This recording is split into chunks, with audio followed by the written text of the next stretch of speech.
বলতে বলতে কিন্তু বাড়িতে বিয়ের মরশুম প্রায় শুরু হয়ে গেছে। আজ থেকে শুরু হলো বিয়ের প্রথম পর্ব। ছিল হলদি অনুষ্ঠান আমার পিসির। তো গিয়ে দেখতে পাচ্ছি একদম সিম্পল শার্টের লোকে আমার পিসিকে একদম চাকাচিক্য লাগছিল, বেশ দুর্দান্ত। আজ থেকে কিন্তু তোমরা দেখতে পারবে এক এক করে বিয়ের বিভিন্ন ভ্লগ। যাই হোক, আজ সন্ধ্যায় কিন্তু আমরা দাশগুপ্ত পরিবারের প্রত্যেকে মিলে অনেক মজা করেছি। লাস্টে তো অনেক অনেক চমক রয়েছে, ভ্লগটা তাহলে একদম এন্ডিং পর্যন্তই দেখো। এই যে আমরা 3 মেয়ে, মানে বাড়িতে আরও মেয়ে রয়েছে, আরও 3-4 জন মেয়ে রয়েছে, তবে আমরা 3জন একটু এজ ডিফারেন্সটা বলতে গেলে 1-2 বছরের বড় ছোট। যাই হোক, এখানে কিন্তু গ্রোমও এন্ট্রি করেছে, যেটা সত্যি সারপ্রাইজের ব্যাপার ছিল। আমরা কেউই জানতাম না গ্রোম চলে আসবে। তো ছেলের বাড়ি থেকে যখন হলদিটা নিয়ে আসছিল তখন গ্রোম নিজেও চলে এসেছিল। সেটা দেখে তো আমরা আরও অনেক বেশি মজা করেছি, নাচানাচি, গানাগানি আর সমস্ত কিছু মিলে আমাদের হলদির অনুষ্ঠান বেশ দুর্দান্ত হয়েছে। তবে পিসির বিয়ে বলে কথা, একটু তো মজা করতেই হয়, তাই আমিও একটু গালে, মানে আমি লাগাইনি, ওই আর কি, ছেলের বাড়ির যারা এসেছিল তারা প্রত্যেকের সঙ্গে এরকম হাসি ঠাট্টা করেই হলদি মাখিয়েছিল। যাই হোক, চলো এবার নাচানাচিতে শুরু করি। অনেক নাচ করেছি, তবে তখনকার মনে ছিল যে একটু ভিডিও করা হয়নি।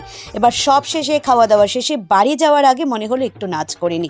তখন বাড়ি যাওয়ার আগে মোডটা ফ্রেশ করতে প্রত্যেকে মিলে, মা, আন্টি, কাকিমণি প্রত্যেকে মিলে একদম দারুণভাবে ফাটিয়ে নাচ করেছিলাম। আচ্ছা, তোমরাই বলো তো, পিসির বিয়েতে তোমরা কেমন করে মজা করেছিলে? তো আমারও তো পিসির বিয়ে, আমিও তো একটু মজা করবো, তাই কি না? তাই জমিয়ে ফাটিয়ে নাচ করেছি। দেখো, এখানে আমার চেহারার একদম 12টা বেজে আছে, তা সত্ত্বেও আমরা প্রত্যেকে অনেক মজা করেছি। আমার মা নাচতে একদমই চায় না, সেই জায়গায় আমার মাও আজ জমিয়ে ফাটিয়ে নাচ করেছে, কারণ আমার মার তো ননদের বিয়ে। এইভাবেই কিন্তু আমরা হলদির অনুষ্ঠানটা কমপ্লিট করেছিলাম। তবে সব থেকে সুন্দর একটি মুহূর্ত হচ্ছে ঠিক বিয়ের আগের রাতে। সেদিন থাকে মেয়ের অধিবাস, মেয়ে বা ছেলে। তো এটা হচ্ছে বাঙালির একটা সুন্দর রিচুয়ালস, যেটা আমার কাছে ভীষণ পছন্দের। তো যাই হোক, এই রিচুয়ালসটা আমি তো অনেকবার দেখেছি, তবে আমাদের বাড়িতে কেমন করে হয় সেটাও আমি আজ দেখলাম।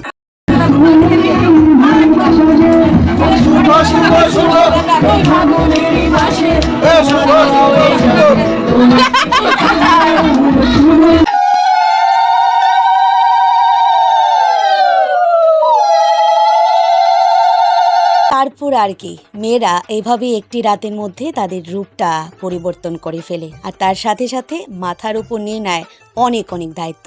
যাই হোক, তোমরা কিন্তু প্রত্যেকে আশীর্বাদ করবে অঙ্কুরি যেন অনেক অনেক ভালো আর সুখে থাকে।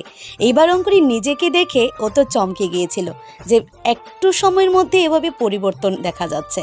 যাই হোক, আজকের মতো ভ্লগটাতে এই পর্যন্ত। বিয়ের ভ্লগ আসছে খুব এক্সাইটিং, তোমরা কারা কারা দেখতে ইচ্ছুক জানিও কিন্তু। অনেক অনেক রাত আমরা